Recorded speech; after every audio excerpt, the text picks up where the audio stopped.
All right, I'm Lauren Buchan. And I'm Tashira Carnahan, and this is our discussion for Amazing Grace. So the first question was, what doctrine in Wilbur's heart drove him to advocate, and why is the doctrine of the family so important to have in your heart to be passionate and persistent?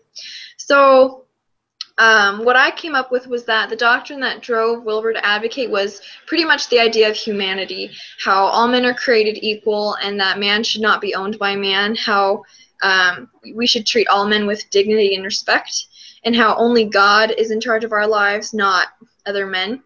And then I loved that Wilbur said, "I never change," to his prime minister friend when he was talking about his views, and how his friend was like, you like, Wilbur, why do you think this? Like, why don't you just go with the times? He's like, no, I never change my views. I always fight.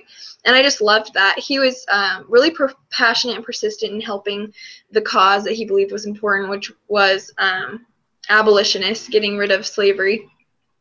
And I thought that we needed to be the same way as he was about defending the family, because that's the only way that we can move ground in order to be passionate enough to actually take action and to continue trying. And I thought that it was important to have the doctrine of the family in my heart because it's the center aspect of God's plan and that he would want me to fight for it. So. Okay, so I had put the doctrine in Wilbur's heart that drove in to advocate, to advocate was that all men should be free. And even as he was debating about what he should do, he knew from the bottom of his heart that the slave trade wasn't something that should be in existence, and Wilbur could make some kind of effect for issues that weren't popular and bring awareness to the issue. Because even at the end of the movie, it talked about how he tried to change education and healthcare. And then I put the doctrine of the family should be so important to have in my heart because according to Sister Beck, she said this generation will be called upon to defend the doctrine of the family as never before. So, and if they don't know it, they can't defend it. So we need to be more passionate and persistent for the doctrine of the family because who else is going to stand up for the family, for the traditional family anyways, because it's marriage between man and woman was ordained of God, and if we put our faith in him, we can be more persistent and have that feeling of this is the truth and we can share it with others. Yeah. That's great. So do you want me to read the question too? Okay. Yeah. All right. Well, okay. So the second question: how did Wilbur employ a theoretical approach to become a more effective advocate? Identify at least one thing in each system and be specific. So according to Chapter 1 of the Child, Family, School, Community Socialization and Support, Bronfenbrenner's biological theory has four basic structures: the microsystem, the mesosystem, the exosystem, and the macrosystem, and in which relationships and interactions take place to form those patterns and affect the human development. So I put for the microsystem, Wilbur used the community to sign petitions to abolish slavery. He also brought the list of over 300,000 signatures to stop the slave trade. In the mesosystem, there's a link between home and work, and it pretty much overlapped in his life because when he was at home, that's all he thought about was trying to to abolish slavery. And then he also talked about it with his eventual wife when they would talk a lot of the time in the movie. And then the exosystem, the French slave ships were affecting the English by delaying the abolishment of slavery that Wilbur was doing. And then the macro system, the social interaction of politics and religion that Wilbur was, he was in the middle of that, because when he first met John in the beginning at the church, he was seeking advice on what to do. Right.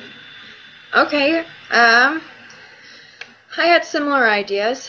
The microsystem that I found was that he and his peers that were advocating with him became more educated on the matter, so they started within themselves to become educated. And so he went out to the ships to see how they configured to fit the slaves in. He built boxes to size on where the slaves were put, just so that he could get a feel of what situations the slaves were in, just to educate himself more on the topic. And then in the mesosystem, he combined his work with his peers, the fellow advocates, in order to advocate more effectively by using all of their forces to fight back for their cause. So because his work was in the political system, he was able to use his friends throughout the political system along with himself to advocate more. And so him by himself, he would not have been able to pass the bill that he worked so hard in putting into law. He needed the support in group, just like kind of like near the end when they had passed the bill that wasn't directly abolitionism. It was the ships with the flags, how, you know, they had bribed everybody to go away. Yeah. Yeah, and so he had to have all of those friends there in order to vote. He couldn't have just voted by himself, so it wouldn't have worked. And then in the exosystem, Wilbur used media of his time in preparing documents and evidence to share with others to get support for his cause. So he also used the support of his peers who were on his side to reach more people and advocate more effectively. So, like, he would educate others where he could get people to sign the petitions, and then he brought the petition to the House of Commons to show everybody. And that's a form of media. It's kind of like a newspaper or an online format where you can sign a petition, but they didn't have online back then. So that was their source of media. And then the macro system, so he chose to work in a political position. So he was working in the government and with law, so that he could convince the House of Commons to support his bills and eventually pass them. And then he also educated others in the slave situations, which is history, which is another form of the macro system, and he appealed to their emotions, so he encouraged others to support his cause that way. And then the chrono system, which is expanding time. So over time, Wilbur learned how to better advocate by understanding his opposition's arguments, and then he was able to learn how to side sweep a bill to get what he was advocating for with the flag and everything. And he didn't give up throughout that whole time, and then he eventually was able to pass the bill because he continued at it over that whole span of time. And it didn't just happen overnight. I mean, it took years of his life. Yeah.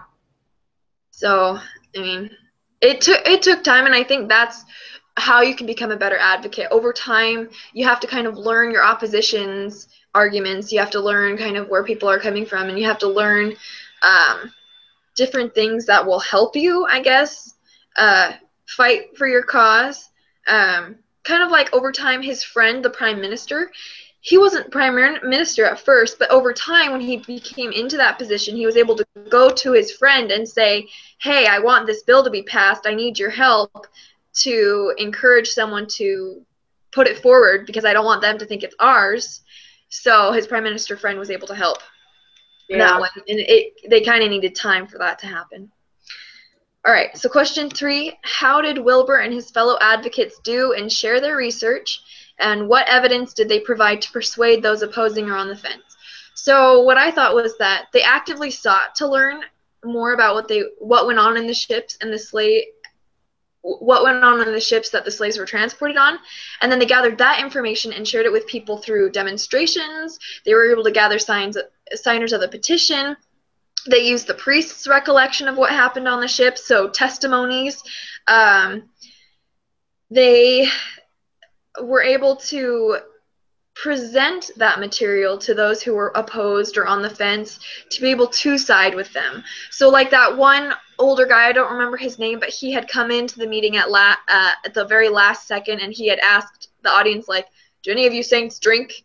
And the one guy was like, I do. Here you go. Him. So he was at first opposed, but he came to the meeting, and they were able to present the research that they had figured out, that they had gained knowledge about, and then they were able to sway him to be on their side. So he was on their side the rest of the time. And so I just think that the important part first is that you can't share your research until you have it.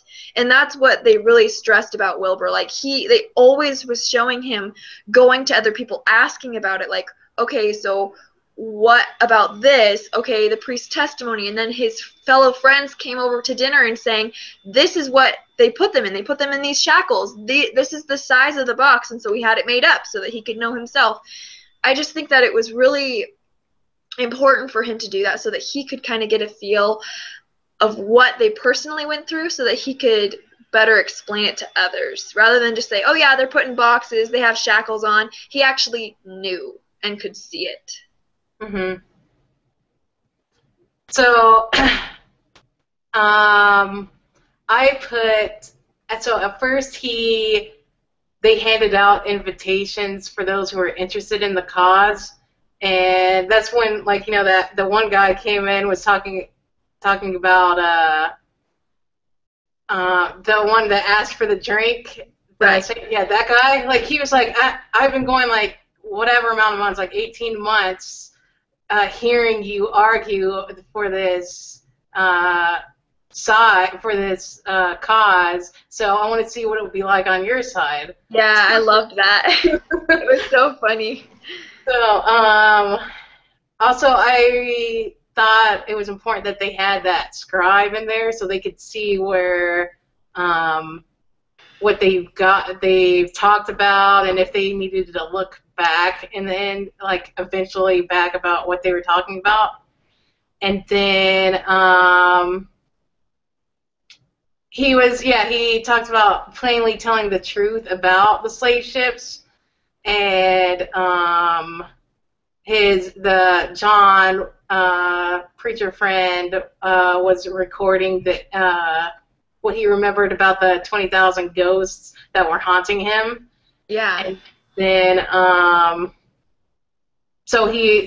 the end he talked about how you need to make sure this gets published, or that everyone knows about this. And then he let's see. Okay, and then when he went to when his friend was sponsoring the ship, and he said he wasn't the only sponsor, and he went, and then when Wilbur was on the slave ship, the Madagascar, he talked about how there were 600 men, women, and children on there when they first started, and they only delivered 200, and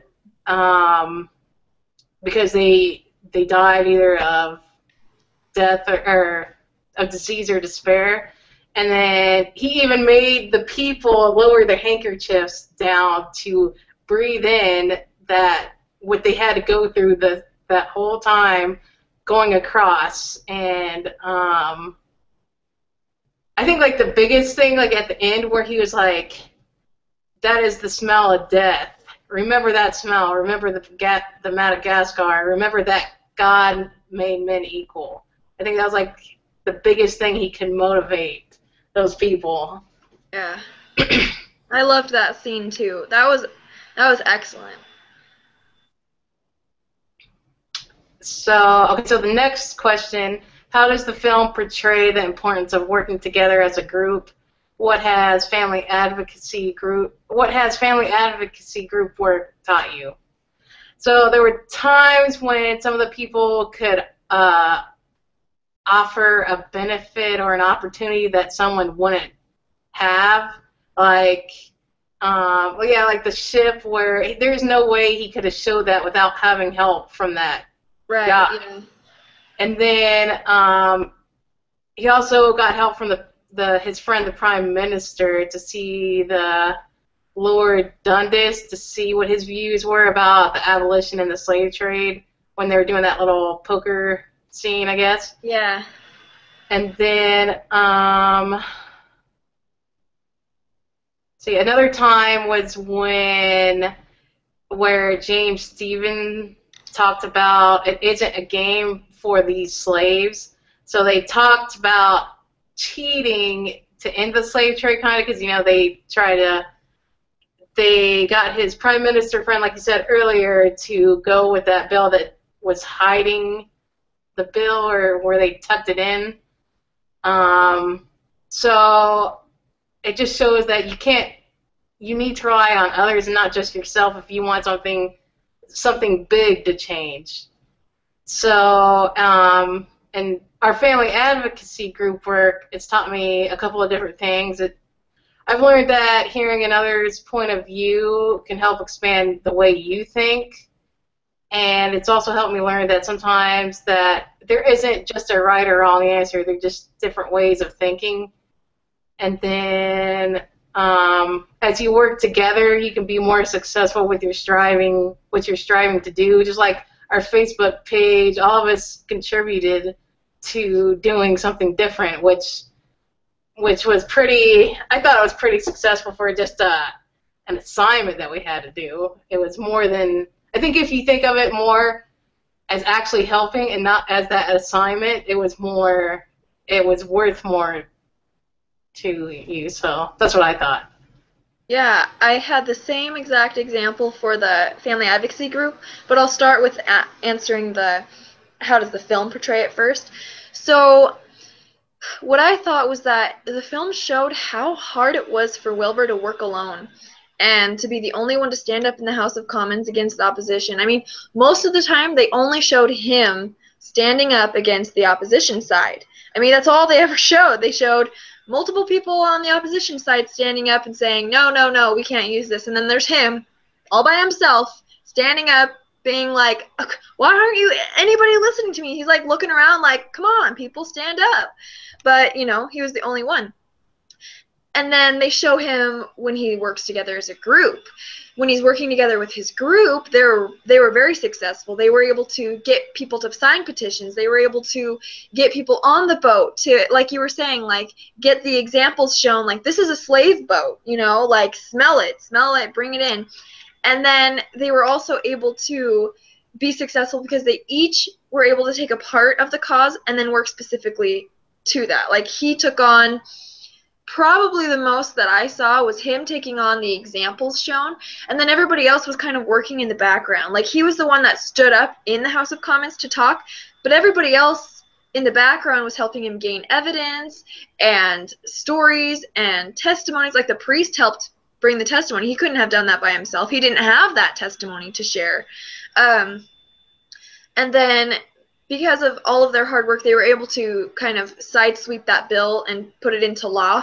And then they also worked together by bribing the others to be gone. I mean, he couldn't have done that by himself. They would have obviously known he was trying to do something, but they had his friend who had been on the opposing side before say, hey, here's some free tickets for this game. And so that they were able to do that too. And then what I learned with group work, it taught me that more numbers for a cause will produce greater results. So with our Facebook page, if I was the only one who had worked on it, it would not have been as successful for a couple of reasons. First, I would not have been as thorough and specific in each area that we all worked on, and I would not have been able to reach as many people because I only have a certain number of friends, whereas if we all pool our friend list together, that's so much more people to reach.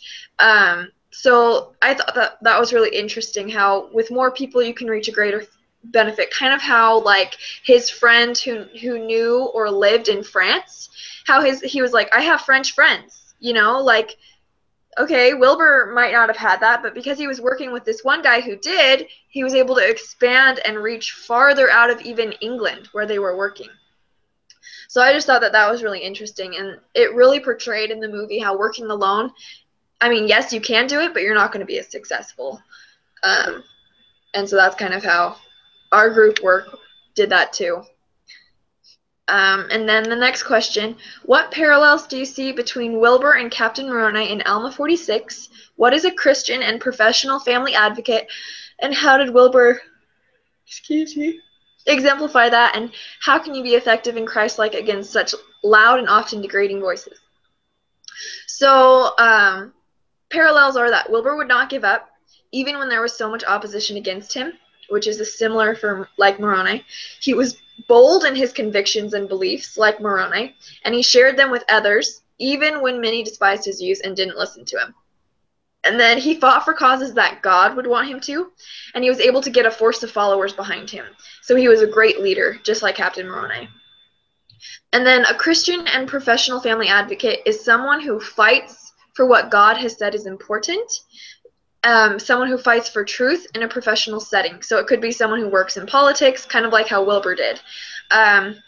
I just loved when he had the meeting in his home with all the abolitionists, and the woman on his left, when they were talking about following God or working in politics, she said, "We humbly suggest that you can do both."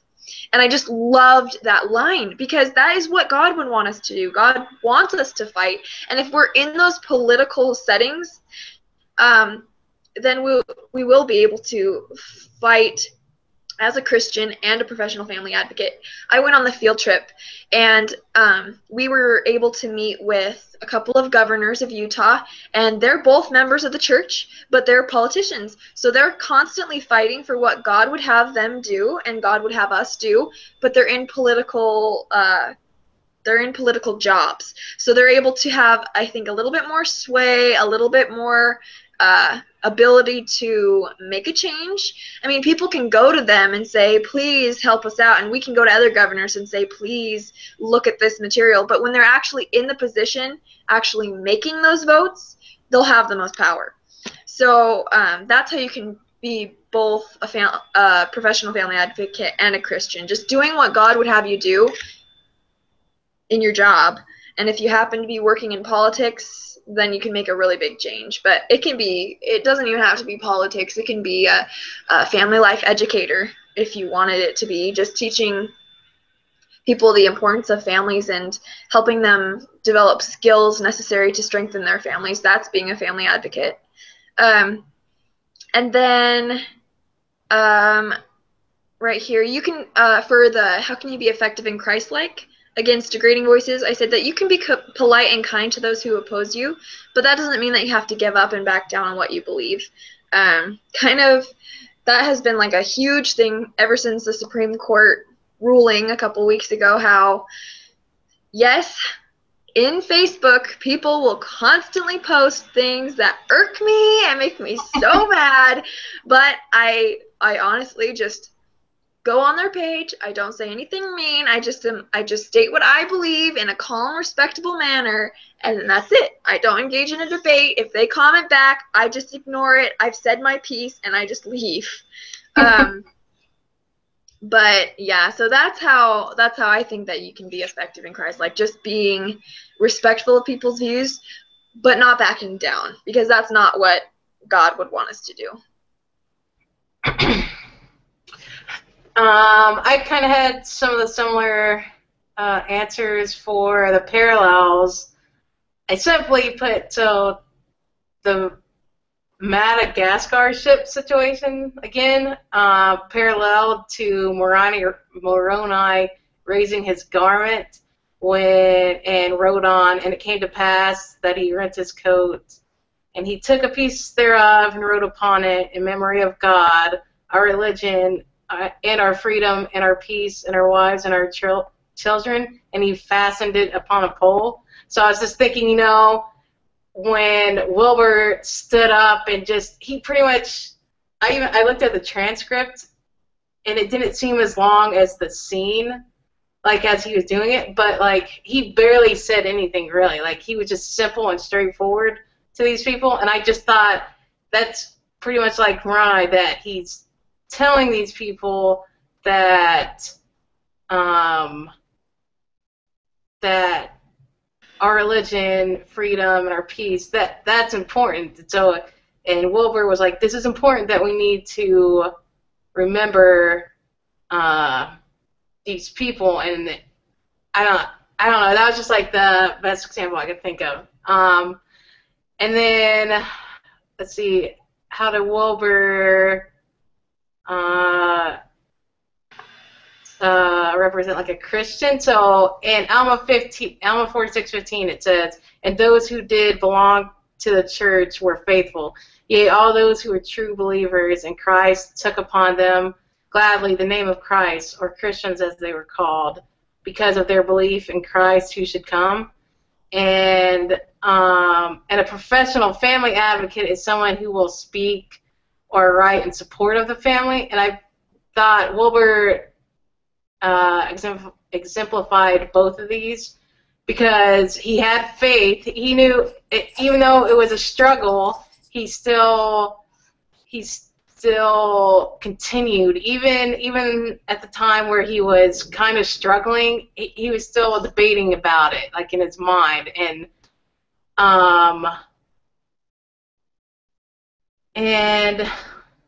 even at the, like as I said earlier, at the end of the video, he kept working on supporting those problems like healthcare and education, that he wanted the world to be a better place. So, and that's what Christ wants us to do, is to make the world a better place. And I also thought about when we watched like the Good Samaritan, where everyone else passed by and no one helped the man, but just like Wilbur, everyone just passed by because it was an unpopular issue, and they chose.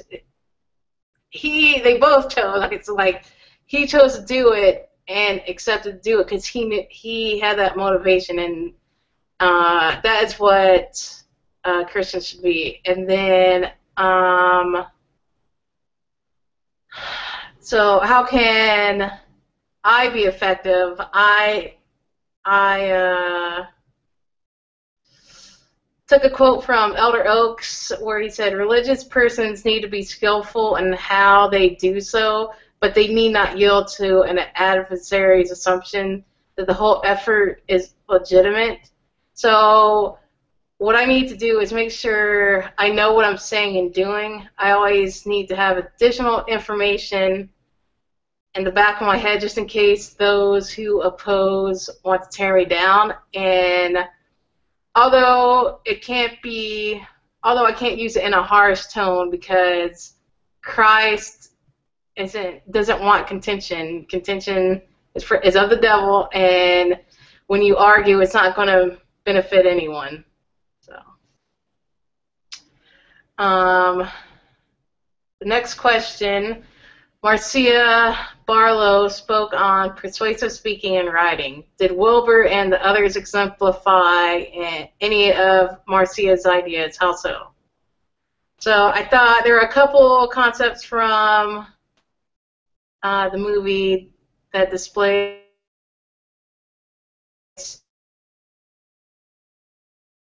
First, unfortunately, according to Marcia Barlow, the idea who gets angry first loses, and a lot of the time, Wilbur got angry, and I felt that when he was angry, it got worse for him.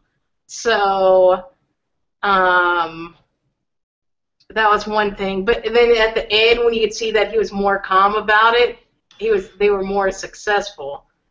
And then I thought Wilbur and his friends reframed the slave trade, because, again, with the example of the Madagascar ship, those people had no idea, or if they did, they didn't care. And he made it so that they cared. And then even in the opening, well, then, he had an engaging opening where he was on the ship, and then he was informing the audience this is a slave ship. And then he also digged deep for anything he could find to persuade others of how horrible the slave trade was, and he got the 300 signatures to support, and he also had a man who was actually a slave to help him have more ideas of how the slavery was actually being used, I guess. So that's what I put. Okay, I had kind of a different view. Well, okay, so this is what I said. So you can't expect to win your audience over or to get them to support what you're saying if you're not telling stories that aren't true, or you're telling stories based on your own agenda, which is what Marcia taught. And so you have to take it from credible sources, and you need to honor what you're teaching if people are going to believe what you have to say. So Wilbur took stories from people who had actually gone through the slave trade, either as slaves themselves or as owners of the ships, like the priest, and then he was able to share those stories with everybody. And that's how he was able to gain a lot of petition signers, because they were true stories. They weren't just him saying, you're just bad people for thinking that slavery is okay. He didn't do that. And then Marcia also taught to never resort to anger, and that, like you said, the first person who gets angry, or the person who gets angry first loses. I thought that it was interesting. I didn't think that Wilbur ever got truly, like, he was angry on the House of Commons floor, but he never actually, like, yelled or expressed or was like, you're an idiot or you're stupid or whatever. He would just state his side, and then, yeah, he would get kind of flustered if people weren't paying attention to him or people weren't listening, but he never, like, outright tried to start a fight, if that makes sense. Like, yeah, he was frustrated and he could have felt angry, but he didn't really express that anger very much. For sure, he calmed down a lot by the end, but I thought that he was more passionate than angry, and it came out as passionate instead of angry, because if he was angry, I mean, he probably would have tried to start fights. He probably would have, like, gotten people's faces. I mean, I didn't see any of that. And he worked backstage a lot. Like, he kind of expressed his anger backstage, like, not on the House of Commons floor, but with his friends. Like, why isn't things happening? Like, he expressed his anger to his girlfriend, later wife, but he never actually expressed it to his opponents, if that makes sense. And then Marcia taught that the way you win is to tell a story out of data, and then you'll be persuasive with what you're fighting for. And I just had an idea as you were talking how the priest in the church that one time who just started talking about abolitionism and how everybody got up and left, he didn't have studies or data. He just started talking about it, how it was a moral issue. That did not keep anybody in the audience, and that did not persuade anybody to listen. But Wilbur did this by educating himself on what the slaves went through, and then he taught it to everybody else. That's how he was able to be successful. He taught a story of us to build participation by boating the people in next to the slave ship so they could witness it. And then he did a story of now for engagement in going out and fighting for what you're advocating for by encouraging people to sign the petitions and to sign bills into law.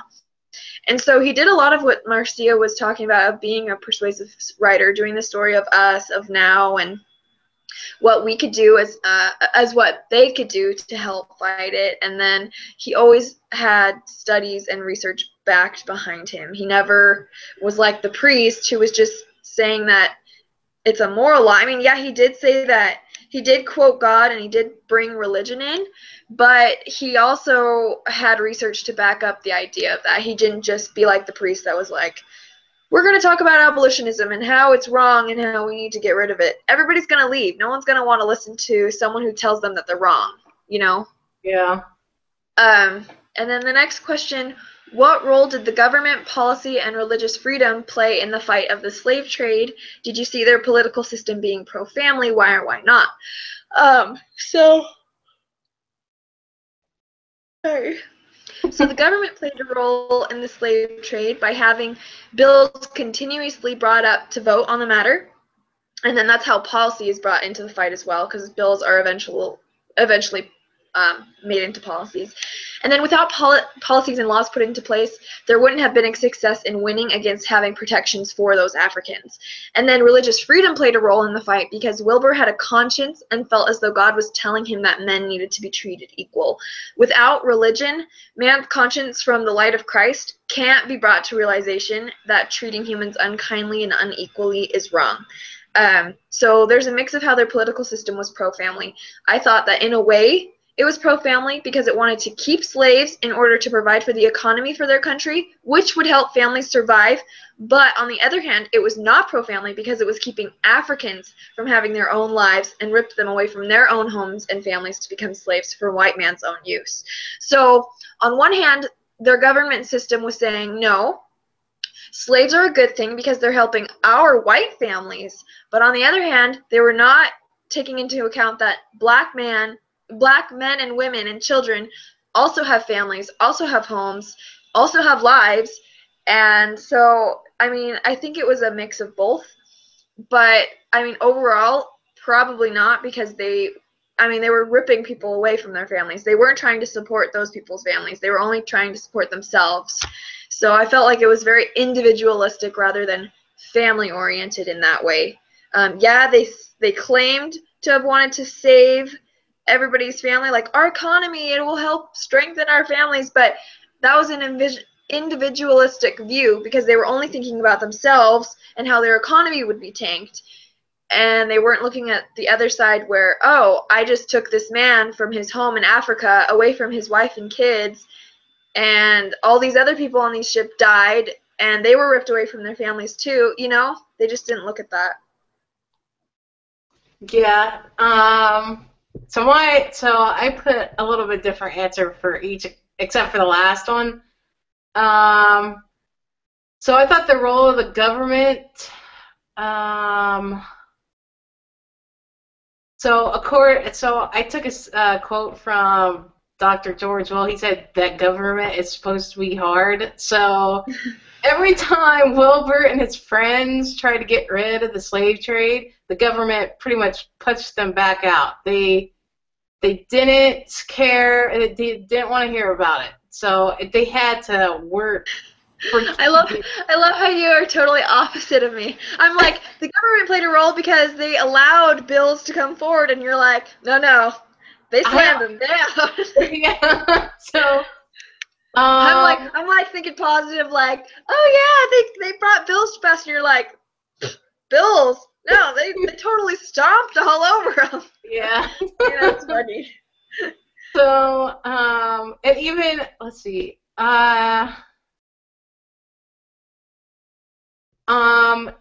In my Penzu journal, I answered a question. One of the questions was what you learned about challenges of government being involved, and my answer was government can make things more challenging than they need to be. Yeah. So, and for the role of policy, I noticed. I'll just read what I said. So, policy is a set of decisions oriented towards a long-term purpose or a particular problem. So, policymakers are those who make plans and set goals, and which are then pursued by a governing body. And then in American national government, popular opinion and voting behavior is an important factor that drives the policymakers, elected leaders, and other influential figures to set a policy agenda that can lead to lawmaking. So I'm not sure exactly how England policy was back then or now. So, but it showed that popular opinion was what kept the slave trade going. It wasn't until it started weakening and the majority switched sides to actually abolish slavery. And as for religious freedom, I wish I could see how you saw, because I couldn't see it. Like, I know it was in there because he was like debating, like, should I fully serve God or do politics? And like in that dinner scene, she's like, I humbly hope you can do both. But You're like, but I didn't see it. but no, so I was like, no, it's he kept like debating like the whole time, and um when his friend, the prime minister at the beginning, he was like, you know how he was like, he wrote that letter about I don't know, serving God more or whatever, and then Yeah. his friend was like, no, you shouldn't do that. You need to focus more on this. Right. So, but then he kept asking help from the preacher or priest over time. So,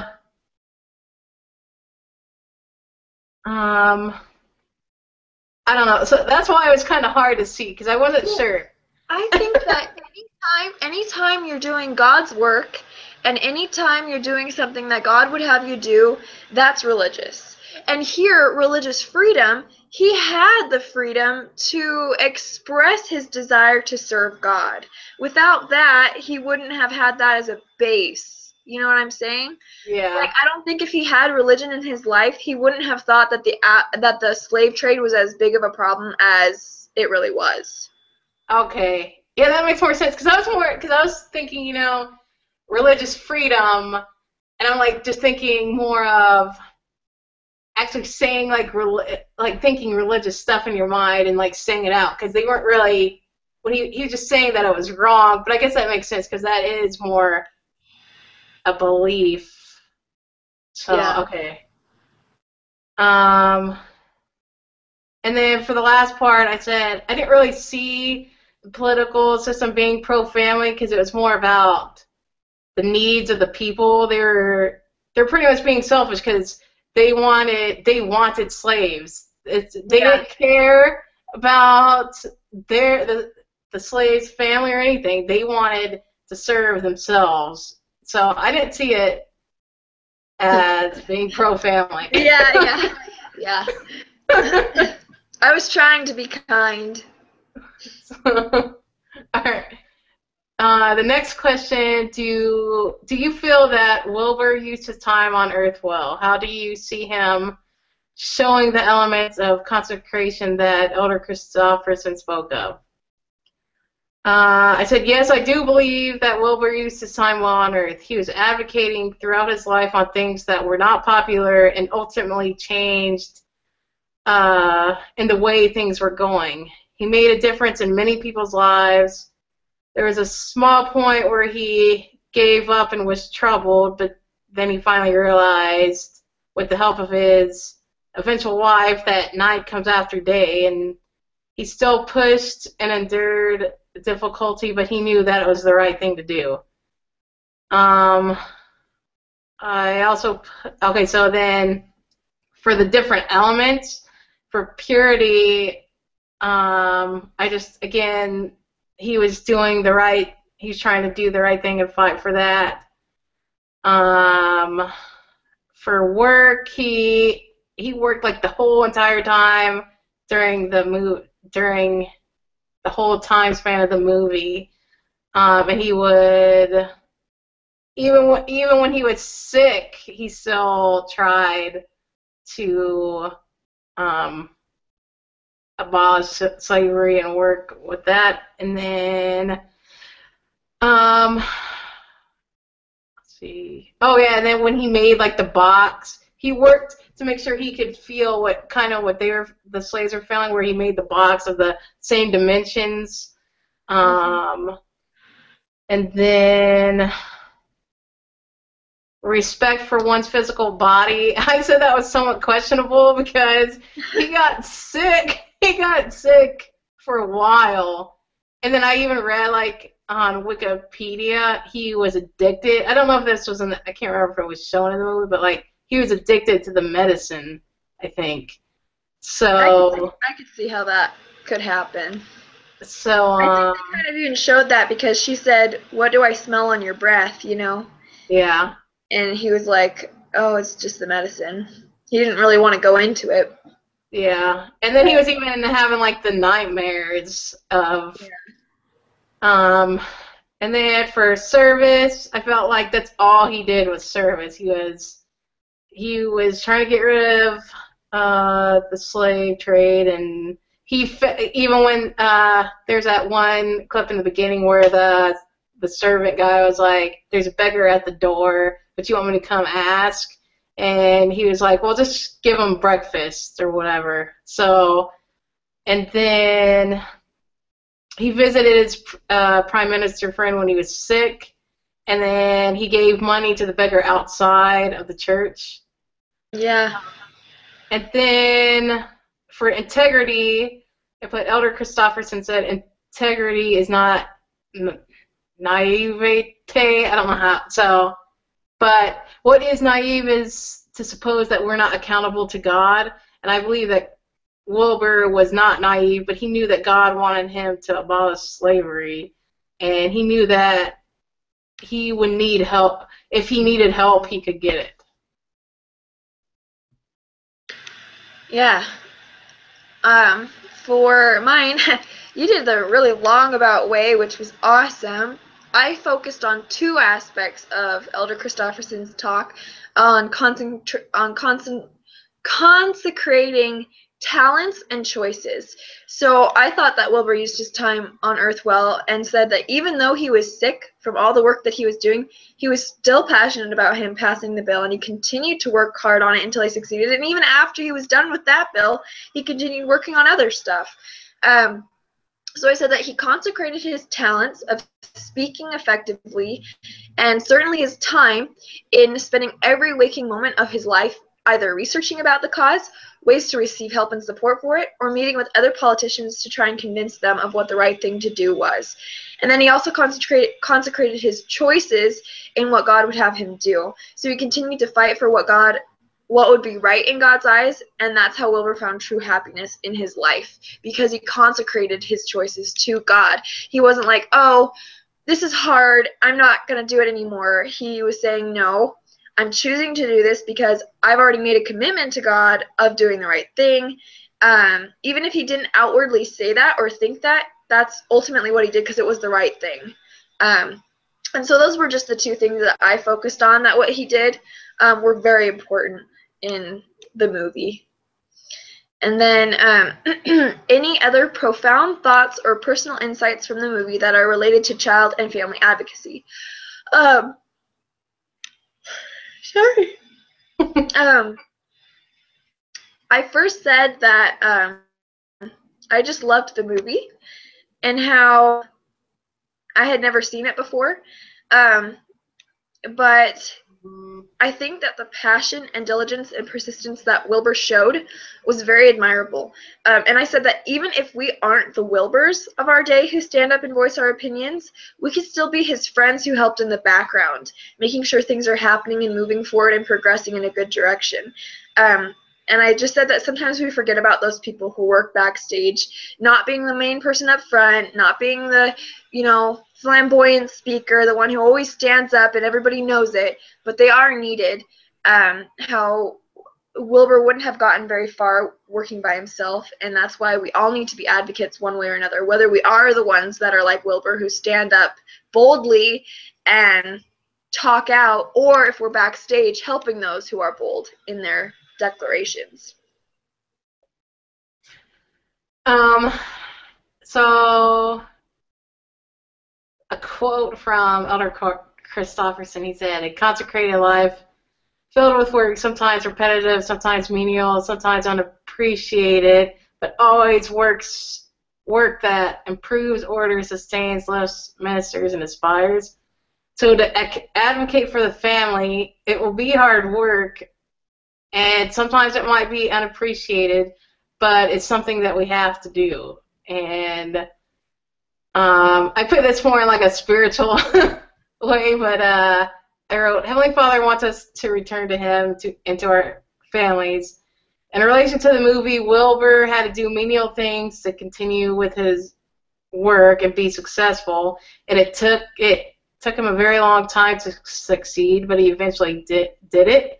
So I said, I don't know if we'll ever get back to the traditional family mindset that it should be marriage between man and woman and have children. But we know that after this life, that's what it's going to be like. And we just need to work toward that. And just, like, we might not be loud or be like, I don't know, like, we're more little jobs, I guess. Like, just doing the small things will help eventually step into that right direction. So the next question, what was your understanding of the doctrine of the family at the beginning of the semester, and how has it changed? So at the beginning of the semester, I was pretty familiar with proclamation, since the family proclamation, since our major, it's all about the family. So, and like, one class is all about the proclamation, and I knew that marriage was ordained, between a man and woman was ordained of God, and I knew that we needed to have children and raise them in a righteous way and protect them. But now I've realized there's so much more that is involved in protecting, raising, and being a family. It's more important to understand the doctrine of family now that the Supreme Court has legalized same-sex marriage in all 50 states. And although this was at the beginning of the semester, and I still think, I think about this often, Sister Beck said, think in terms of precision and not perfection. And in my journal I wrote, it is important to remember that we're not perfect, but we're working on becoming perfect. And we need to be precise in what we do, and that will help us become better. And my dad, when we were younger, he would always tell me the statement, practice makes perfect. And he would say that was wrong. And he would say, perfect practice makes perfect. But I don't necessarily agree with that at all either. I understand where he was coming from, and I know that we're not perfect, but I think his intentions are right. If we are working on becoming perfect to the best of our abilities, we'll ultimately get to where Heavenly Father Jesus Christ wants us to be. And if we're working on raising our children the correct way and working on being a husband or a wife the correct way, we can lead our family in the right direction. Yeah. I said something similar. I said that my understanding of the doctrine of the family has always been strong, and it's always been steady. I don't remember when I've ever not known the doctrine of the family. I feel like I've always known it my whole life. The only thing that has changed about it is an increased desire and passion to continue to fight for what I know to be right, and to continue to advocate for families. I've always been a fighter. I've always been bold. I've always been the one to comment on people's Facebook posts. But this class really helped strengthen me in knowing that where I can start to do so and to continue to advocate without using Facebook. Like, there's multiple different places that I can do. I can start in my home first. Then, of course, I can move to Facebook media. But then I can also go out and support causes in the community, or I can go and connect and join up with different organizations and continue to fight in their workforce. Just different things like that. And it's been a really big help, because I've always felt like, oh, I want to do it so bad. I just didn't know where to start. I just didn't know how to get started. And then this class really helped with that. And I really loved the field trip. The field trip really helped me see that there are a ton of different organizations out there that need volunteers, that need help, that need people to join them to continue fighting. And so that was really fun to see and to know. And then the last question, picture your spouse and children, current or future, and write down some thoughts about how they will benefit from you taking this class. So I have a husband and an 11-month-old daughter, so I said that my family will benefit me from, and my future family too, not just my daughter now, but my future kids after her. They're going to all benefit from me taking this class, because they'll understand and know the importance that families are. They'll understand why I'm so passionate about fighting for what God has declared to be true. They'll learn the importance of a mother and father figure in the home, from me, and they'll also learn the importance of gender and why they're the gender that they were born with. They'll have me who will be able to comfort them from all the scary and false lies that they're going to be taught at school, at friends' homes, through the media, and be able to learn the truth from me. And then I said that my husband's going to be strengthened through knowing that I love and support him, and that I need him as an equal partner in raising our family, and that he'll feel the strength of God's love helping our family because of the righteous desires and actions that we all pursue. So I had 3 things that I thought I could benefit, or that I could offer my family. So the first one was I've learned more about getting more involved in government and politics. Growing up and pretty much till this class, I was never interested in the government. I always thought, like, I would vote, and I always thought it doesn't matter. Every time I vote, they never win. So, but I know that it can make a difference. I know that doing small things can lead to bigger options, and I need to make sure that my children feel more involved whenever we have children, but I want them to actually care about that stuff, because I feel like they can make a change for their time. And then along those lines, I felt that it was beneficial to get more involved in the community. So in another class, we had to volunteer for 7 hours, and when you think about it, 7 hours is nothing, like nothing at all. That was for Family 430, right? Yeah.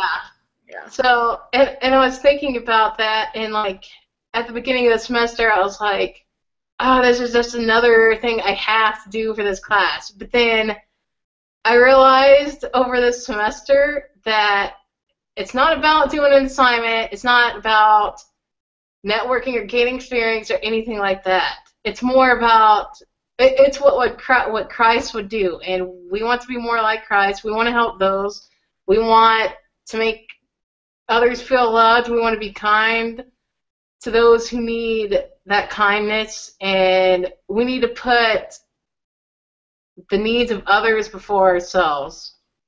And I want my future children to have that mentality. And then I also thought there was that one section where we learned more about the education of children, and how it was more about the adults than the children, and I do not want them to deal with that. I really don't, and now that I know that, I want to be more involved in what I was thinking I was going to be. Like, oh, I'm just going to let them go to whatever school they get to go to, or right. get to go to. But now that I know that, and I was thinking about this, like, I went to public school, and I should have graduated. I should have got my bachelor's degree in 2008, and it's 2015. And I feel like if I actually went to school that actually wanted us to succeed and care, and have teachers that wanted us to get the best education we could, I probably would have finished what I was supposed to. But I realized on my own that I should do it. But I just want my children not to be how I was. So, and this class has made me realize that. So that's really good. That's excellent. So, are there any other comments that you want to make? I can't think of. Do you have any? I can't think of any other ones, but this discussion was pretty good. Yeah, I could see why we could only use 2 people. If we had the whole group, it wouldn't be as in depth. No, it wouldn't have been as in-depth, and it would have been like 4 hours long if it was to be as in-depth.